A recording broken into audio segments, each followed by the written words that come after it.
2010 के मुकाबले में कहीं ज़्यादा मुनाफे की तवक्का है। आज की तारीख तक सबसे बड़ा लीजिंग का हजम 70% है, जो गुज़िश्ता साल 40% था। ये एक वसी मुनाफा है और हमें उम्मीद है कि रमज़ान साल के आखिर तक इसका हजम 80% हो जाएगा। भारत में आलमी मयार के रेलवे इंफ्रास्ट्रक्चर की तामीर की ख्वाहिश ने यहाँ सरमायाकारी के नए मौक़ों की राह हमवार कर दी है। इंडियन रेलवेज दुनिया का चौथा सबसे बड़ा रेलवे नेटवर्क है, जिसे मजीद वसअत देने के लिए इकदाम किए जा रहे हैं। भारत की वजारत रेलवे साल 2020 तक रेलवे के इंफ्रास्ट्रक्चर की तामीर और तरक्की पर $1 खरब की सरमायाकारी का इरादा रखती है, जिसके लिए निजी और सरकारी तमाम शोबों को सरमायाकारी की दावत दी गई है। इस सिलसिले में होने वाली बैनुल-अक़वामी रेल कॉन्फ्रेंस 2011 में कॉन्फेडरेशन ऑफ इंडियन इंडस्ट्री और वजारत रेलवेज ने रेलवे की जिद्दत, वसअत और बेहतरी पर तबादला ख्याल किया। इस बैनुल-अक़वामी कॉन्फ्रेंस में 22 ममालिक के 300 इदारों और 600 से ज़ायद वफूद ने शिरकत की। भारतीय रेलवेज मिनिस्टर ने रेलवे लाइन को मुल्की मईशत में रीढ़ की हड्डी करार देते हुए कहा है कि इस शोबे में सालाना 10 से 12% तरक्की हो रही है, जबकि इसमें इस्तेहकाम के लिए पब्लिक प्राइवेट पार्टनरशिप ज़रूरी है। इस सिलसिले में भारत के वज़ीर रेलवेज का कहना था कि हमें निजी शोबे से मुकम्मल ताउन दरकार है, क्योंकि अगर हम जदीद रेलवेज देखना चाहते हैं तो मैं नहीं समझता कि भारतीय रेलवेज के पास इजाफी सरमाया मौजूद है। चुनांचे उसे जिद्दत देने के लिए हमें निजी इदारों की ज़रूरत है, ताकि निजी शोबे और इंडियन रेलवे मुस्तकबिल के लिए बुनियाद रख सकें। भारत की associated chamber of commerce and industries के मुताबिक भारतीय रेलवेज को नेटवर्क में वसअत और जिद्दत के लिए आइंदा 10 सालों के दौरान $280 अरब सरमाया दरकार है। वियतनाम के सदर ट्रॉन्ग टैंग सैंग मलेशिया से बेहतर इक़्तिसादी और तिजारती ताल्लुकात के फ़रोग़ के लिए मलेशिया पहुँच गए। वियतनाम के सदर ट्राउंग टेंग सेन को मलेशियन शाह तुआंकू मीज़ान ज़ैनुल आबदीन ने खुशामदीद कहा, जिसके बाद कुआलालंपुर मलेशियन पार्लिमान में उन्हें बाकायदा तकरीब में मलेशिया में खुशामदीद कहा गया। उनके इस दौरे के दौरान उम्मीद है कि दोनों तरफ़ें बाहिमी ताल्लुकात में मज़ीद बेहतरी और ताउन को सकाफ़ती और तालीमी शोबे से तहफ़्फ़ुज़ और तिजारत तक वसी किया जाएगा। अपने दौरे के दौरान वियतनामी सदर मलेशियन वज़ीर आज़म नजीब रज़ाक और साबिक़ मलेशियन वज़ीर आज़म महातिर मोहम्मद से भी मुलाकात करेंगे। इस दौरान वो बिज़नेस फोरम और मलेशिया में वियतनामी आबादी से भी मुलाकात करेंगे। मलेशिया वियतनाम का 9वां सबसे बड़ा तिजारती शराकतदार और वियतनाम में 5वां सबसे बड़ा सरमायाकार मुल्क है।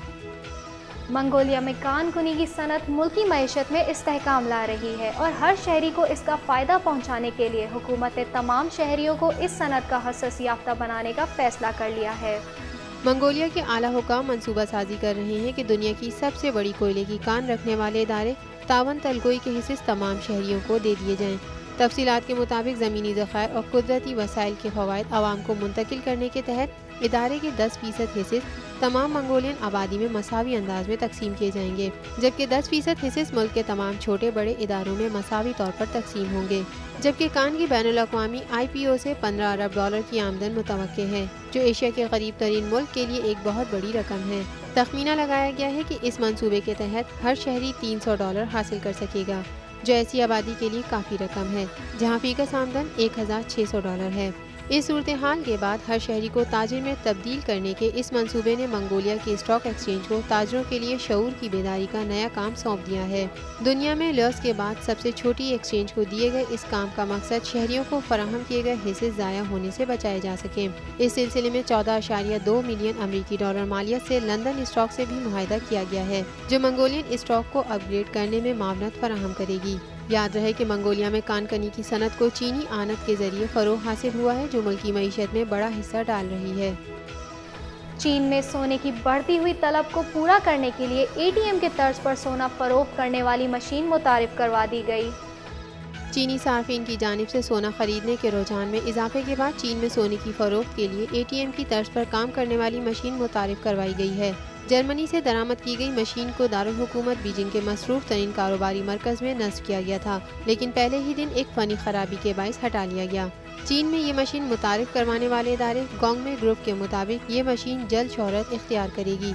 ادارے کا ارادہ پورے ملک میں ایسی تقریباً 2000 مشینیں متعارف کروانے کا ہے۔ اس سلسلے میں ادارے کے بورڈ ڈائریکٹر زینگ رائزن کا کہنا ہے کہ بین الاقوامی معاشی بحران کے بعد چین میں ہر شخص سونے کی خریداری اور اس میں سرمایہ کاری کا خواہش مند ہے۔ یہی وجہ ہے کہ سونے کی خرید و فروخت کے روایتی طریقے مارکیٹ کی طلب کو پورا نہیں کر پا رہے۔ ذرائع کے مطابق مشین خود کار نظام کے تحت ہر 10 منٹ بعد سونے کی قیمتوں کو اپ ڈیٹ کرے گی تاکہ مارکیٹ کی قیمتوں سے مطابقت رکھی جائے۔ یاد رہے کہ ورلڈ گولڈ کونسل سے جاری کردہ اعداد و شمار چین کو سونے کا دوسرا سب سے بڑا صارف ظاہر کرتے ہیں، جہاں رواں سال سونے کی طلب میں 10% اضافے کی توقع ہے۔ رواں سال پاکستانی ماربل کی برآمد کا حجم 76 ملین امریکی ڈالر تک پہنچ گیا ہے۔ بین الاقوامی منڈیوں میں پاکستانی ماربل کی طلب میں نمایاں اضافہ ہوا ہے، جو ماربل کی برآمد میں اضافے کا بنیادی سبب ہے، اور رواں سال ماربل کی برآمد 76 ملین امریکی ڈالر کی سطح تک پہنچ گئی ہے، جو گزشتہ سال 59 ملین امریکی ڈالر تھی، جبکہ مارکیٹ ٹرینڈ سے ظاہر ہے کہ یہ حجم 100 ملین ڈالر کی سطح سے بھی تجاوز کر سکتا ہے۔ اس سلسلے میں پاکستان اسٹون ڈیولپمنٹ کمپنی کے CEO انشاءاللہ کا کہنا تھا کہ بلوچستان، خیبر پختونخوا اور فاٹا ریجن میں جدید ٹیکنالوجی کے استعمال سے ماربل بلاکس کی پیداوار نے صنعت پر مثبت اثرات مرتب کیے ہیں، جس کی وجہ سے ملکی معیشت میں استحکام اور بہتری متوقع ہے، اور اعلیٰ ترین جدید مشینری کے استعمال سے پاکستانی ماربل کے ایکسپورٹ آرڈرز میں اضافہ ممکن ہے۔ Do you want several products on affordable price at your doorsteps? If yes, then Doodier proudly presents Pakistan's first online web shopping TV. We are offering you service that will cater you free home delivery, reasonable price, large range of home appliances, electronic items, gift items, cell phones, and many more. The best way to shop online, only on Doodier Web TV. To visit us, just type www.webtv.doodier.com. اب ایک جائزہ ایشیائی market میں ہونے والی ہفتہ وار کاروباری سرگرمیوں کا۔ ایشیائی اسٹاک مارکیٹ میں اس ہفتے ملا جلا رجحان دیکھا گیا۔ کاروباری ہفتے کے آخری روز جاپان نکی انڈیکس 0.98% اضافے کے ساتھ 8605.62، ہینگ سینگ 3.11% اضافے کے ساتھ 17,707.01 پر بند ہوا، جبکہ شنگھائی کے کاروباری حصص میں مندی اور تائیوان کے کاروباری حصص میں تیزی دیکھی گئی۔ اور اب کرنسی ریٹس۔